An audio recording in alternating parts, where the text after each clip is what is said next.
Chers élèves, bienvenue dans cette séance que nous allons consacrer à une activité de lecture de l'acte premier, scène première du bourgeois gentilhomme. Alors prenez votre pièce et lisez cette scène. C'est bon? Vous l'avez fait? Très bien. Alors essayez maintenant de situer le passage. Vous avez situé votre passage. Maintenant, nous allons ensemble rédiger cette situation. Alors, la situation du passage. Donc, il s'agit d'une scène d'exposition. Une scène d'exposition, c'est une scène qui se trouve au début de la comédie-ballet. Donc, vous avez déjà vu la comédie-ballet quand vous avez préparé l'entrée dans l'œuvre de la comédie-ballet du bourgeois gentilhomme. Comédie-ballet, le bourgeois gentilhomme. Alors, cette comédie-ballet, le bourgeois gentilhomme, écrite par Molière et représentée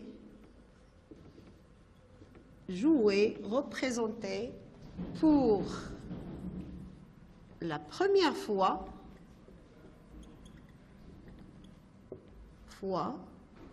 en 1670. On est au XVIIe siècle. Donc, prenez cette mise en situation et passons maintenant à l'analyse de cette scène.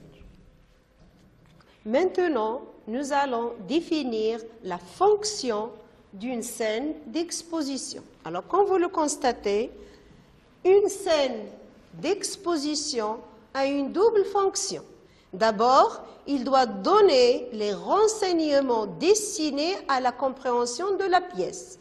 Alors, ces informations ou ces renseignements, c'est les personnages, le lieu où se passe l'action, le temps, l'intrigue et le ton de la pièce. Est-ce que ça va faire rire, ça va faire pleurer ou autre chose? Mais tout ceci en suscitant l'intérêt du lecteur. Alors, Molière parvient-il à susciter l'intérêt du lecteur dans ce passage? C'est ce que nous allons découvrir ensemble en analysant le passage. Alors, la scène se passe où? C'est dans la maison de M. Jourdain. Regardez la première didascalie, qui compose sur une table un air que le bourgeois a demandé pour une sérénade. Donc, on est dans la maison de M. Jourdain, le bourgeois. Qui sont ces personnages qui sont présents?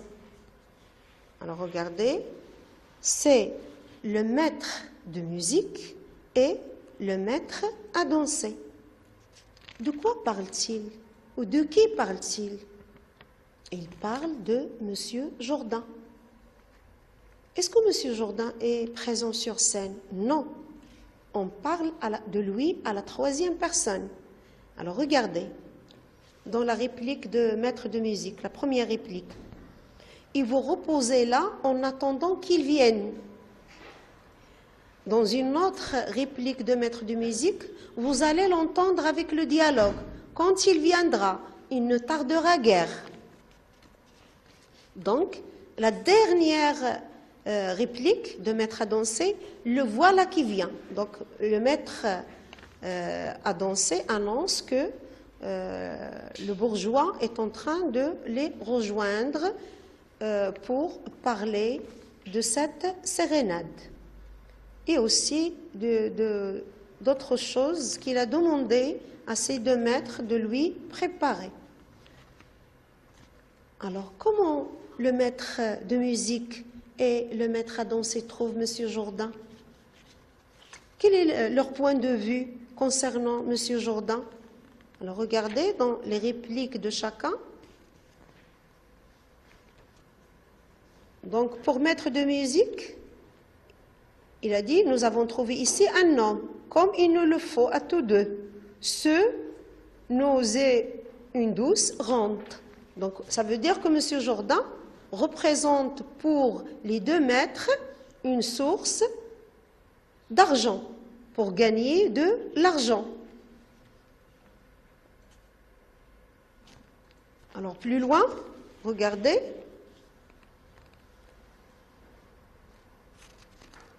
Qu'est-ce qu'il représente aussi pour le maître de musique?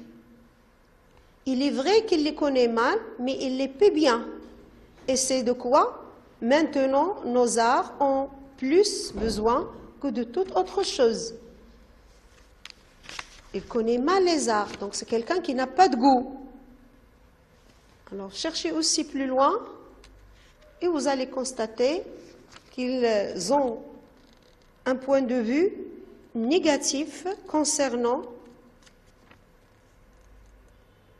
M. Jourdain. Donc ce M. Jourdain, qui est personnage principal, et d'habitude, il est censé être présent. Donc regardez au tableau.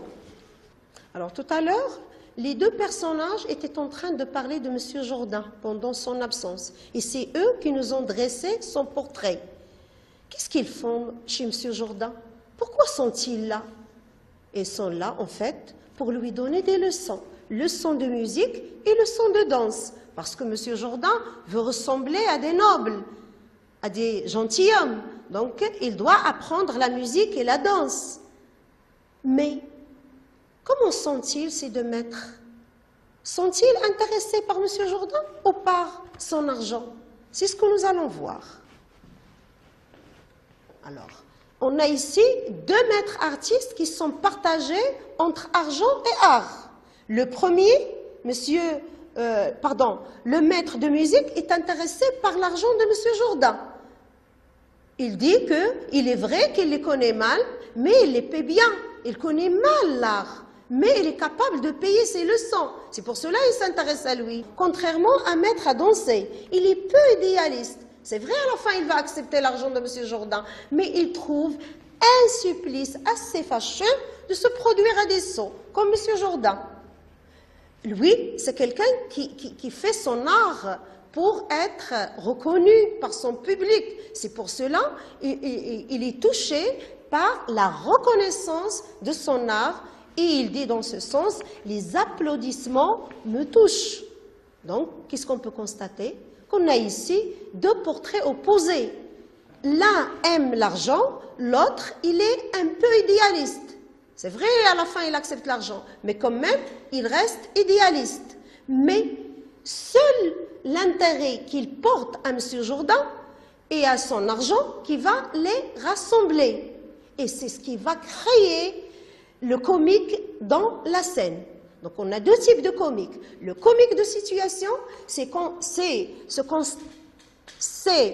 contraste entre le langage précieux de maître à danser lorsqu'il parle de son art et celui de maître de musique lorsqu'il s'intéresse à l'argent. Donc il est un peu réaliste et il parle de l'importance de l'argent pour lui. Mais ce qui, bien sûr, va faire rire le public ou le lecteur, c'est ce décalage entre un langage précieux et un langage réaliste, presque terre à terre. Chers élèves, bonjour. Bienvenue dans cette activité de langue qui va porter sur les pronoms relatifs. Alors, observons ensemble ce corpus. Oui, c'est un air pour une sérénade que je lui ai fait composer ici. Ne m'en parlez point à travailler pour des personnes qui soient capables de sentir les délicatesses d'un art. C'est un homme, à la vérité, dont les lumières sont petites. Alors, comme vous le constatez, ce sont trois phrases qu'on a relevées dans le premier passage que nous avons étudié dans l'activité de lecture, le bourgeois gentilhomme, acte premier, scène première. Alors, observez bien ces phrases. Qu'est-ce que vous constatez? Donc, dans la première phrase, on a employé le pronom relatif simple « que ». Dans la deuxième phrase, on a remplacé le pronom relatif simple « qui ». Et dans la troisième, on a utilisé « dans ». Alors, quel est le rôle de « que », « qui » et « dans ces phrases? Alors, regardez. Oui, c'est un air pour une sérénade que je lui ai fait composer. En fait, cette phrase est le résultat de deux phrases indépendantes. Oui, c'est un air pour une sérénade. Je lui ai fait composer ici cet air pour une sérénade. Donc, pour éviter la répétition, on a remplacé le mot qui se répète ou toute cette phrase qui se répète, c'est un air pour une sérénade, par que. Alors, quelle est la fonction de cette phrase ou de cette expression qui est remplacée par que? Je lui ai fait composer cet air pour une sérénade à la fonction COD. Donc, le que, c'est un pronom relatif qui remplace un complément d'objet direct. Donc, regardons maintenant la deuxième phrase. Qui? Ne m'en parlez point à travailler pour des personnes qui soient capables de sentir les délicatesses d'un art. En fait, cette deuxième phrase aussi, c'est le résultat de deux phrases. Alors, la première phrase, ne m'en parlez point à travailler pour des personnes. Ces personnes sont capables de se sentir, de sentir la délicatesse d'un art. Donc, pour ne pas répéter les personnes capables, voilà, on a remplacé par qui. Donc, les personnes qui sont capables de sentir la délicatesse d'art à la fonction sujet. Donc, le qui ici remplace un mot répété ayant la fonction sujet. Regardons maintenant la troisième phrase. C'est un homme, à la vérité, dont les lumières sont petites. Encore une fois, c'est le résultat de deux phrases. Donc, la première, c'est un homme. Les lumières, dans la deuxième phrase, les lumières de cet homme sont petites. Donc, pour ne pas répéter cet homme, on a les lumières de cet homme, on a remplacé par dans. Donc, le dans remplace un mot répété qui a la forme de plus non. Alors, ce de plus non, soit qu'il peut être un complément de nom ou d'adjectif, ou ça peut être aussi un complément d'objet indirect. Alors maintenant, passons à la définition d'un pronom relatif simple. C'est quoi un pronom relatif simple? En fait, c'est un mot outil qui sert soit à éviter la répétition, à relier deux propositions ou deux phrases et à donner plus de précision. Regardez cette phrase. Je fais les visites de lieux habituels que les touristes aiment. On pourrait s'arrêter sur « je fais les visites de lieux habituels ». Mais nous, on voulait préciser plus de quel lieu s'agit-il. Il s'agit de ces lieux que les touristes aiment. Donc, le pronom relatif donne plus de précision à ce que nous voulons préciser. Donc, prenons la définition ensemble.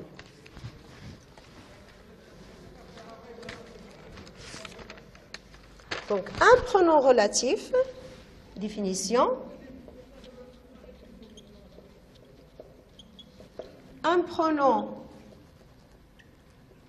relatif, et bien sûr, ici, on parle des pronoms relatifs simples, sert à relier deux phrases ou deux propositions, deux phrases, et à ne pas répéter, un nom ou un prénom. Un nom ou un prénom. En donnant plus de précision. Chers élèves, passons maintenant à un exercice d'application. Lisons la consigne. complété par le nom relatif qui convient.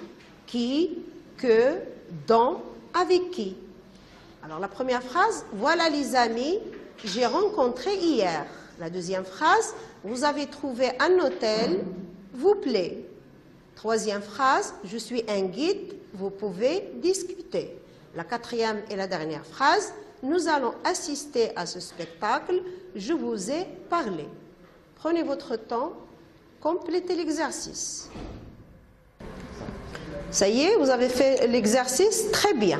Corrigeons-le ensemble. Donc, voilà les amis que j'ai rencontrés hier. Pourquoi le que? Parce que j'ai rencontré les amis, donc le mot ami a la fonction complément d'objet, donc je le remplace par que. Vous avez trouvé un hôtel qui vous plaît. Alors l'hôtel vous plaît. Donc l'hôtel a la fonction sujet, on l'a remplacé par qui? Passons à la troisième phrase. Je suis un guide avec qui vous pouvez discuter, parce qu'on discute avec une personne. La dernière phrase, nous allons assister à ce spectacle dont je vous ai parlé.